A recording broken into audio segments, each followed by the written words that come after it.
There is a famous scripture which serves as a Buddhist FAQ, frequently asked questions document, or might be in some ways looked upon as a Buddhist catechism. And it's called the Questions of King Milinda. It's in the Pali literature. Milinda was a historical person, and interestingly enough, although his questions are recorded in Buddhist literature preserved in Southeast Asia, King Milinda was a Westerner. He was King Menandros, who was part of what was left in northwest India after Alexander the Great died. There were these Greek rulers. We say India, but this is India in its broadest sense. It would now be part of Afghanistan, actually, Bactria, where his kingdom was centered. This is a sort of early dialogue between East and West, because he asks a series of questions to a Buddhist monk named Nagasena. Before this whole discussion starts, Nagasena asks the king, are you willing to have a discussion with me, and perhaps have disagreements and whatever, and even debate? Are you willing to do it the way an academic would do it, or are you going to do it the way a king would do it?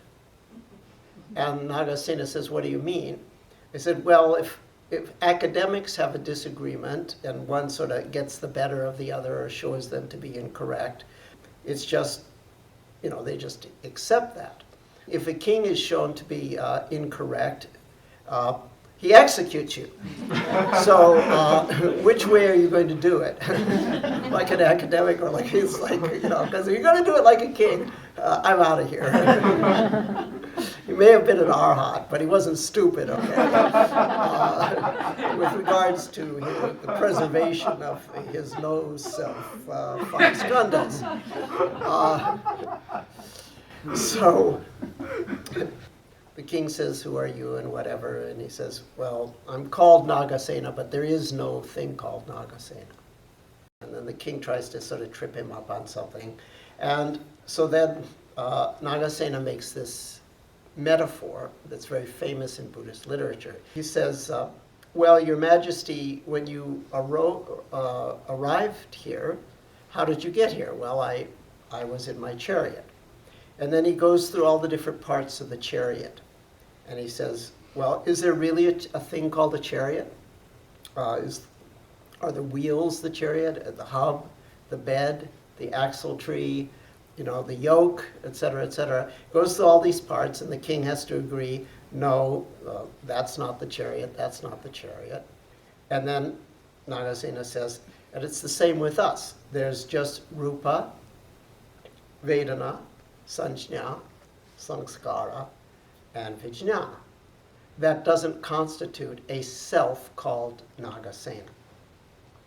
And the king sort of gets it in this scripture and says, okay, you're right, you win on that one. I guess I can see your point. The point being that chariot as a thing is just a convention. Actually, I find the Arhat Nagasena's argument unconvincing myself. Does that sound arrogant and irreverent? If it were really, really, really convincing, then all the philosophers of the world would be saying, these guys are right. But in fact, there's a lot of philosophical objections to this argument. If you get some professional philosophers in and let them get to work on it, okay, they might really tear it apart. I think he's right. There is no thing called a self. I'm not just quite sure that this particular metaphor clinches it as a proof, the way it is portrayed as doing in the scripture. And I would like to clinch it for the world. So that there are no quibbles and or objections, and everybody agrees, whoa, yeah, can't deny that. I would like to suggest another way to, another angle of attack on this idea. I agree with the idea. And I think it is one of the most important ideas in the history of the world. One of the things that is noticeable in this argument is that rupa means the physical body. It's not a sensory experience. We know it exists through a sensory experience, but it's not being presented as a sensory experience. It's being presented as a concept, body as matter. Sanskaras are not direct sensory experiences for most meditators. They can be for some meditators. You can directly experience it. Consciousness as an entity in its own right, as opposed to consciousness in a certain flavor, such as touch, sight, sound, feel, image, talk, that's not ordinarily experienced by most meditators. What if we just take the parts that are direct sensory experience? Why would we want to do that? Because, well, direct sensory experience as opposed to concepts can be brain imaged. My idea is, let's take either broadly Vedana to mean body, that is to say physical and emotional sensations, so that would be touch, feel, as they do within the Uba-Kin lineage. Or let's really look at the most gripping part of Vedana, which is the emotional type pleasures and pains that we go through. Just take the feel part, and let's make sanjna, or concept, not a concept, but a sensory experience, image, talk. So let's sort of streamline the model to feel, image, talk. Now, I didn't just pull this out of nowhere.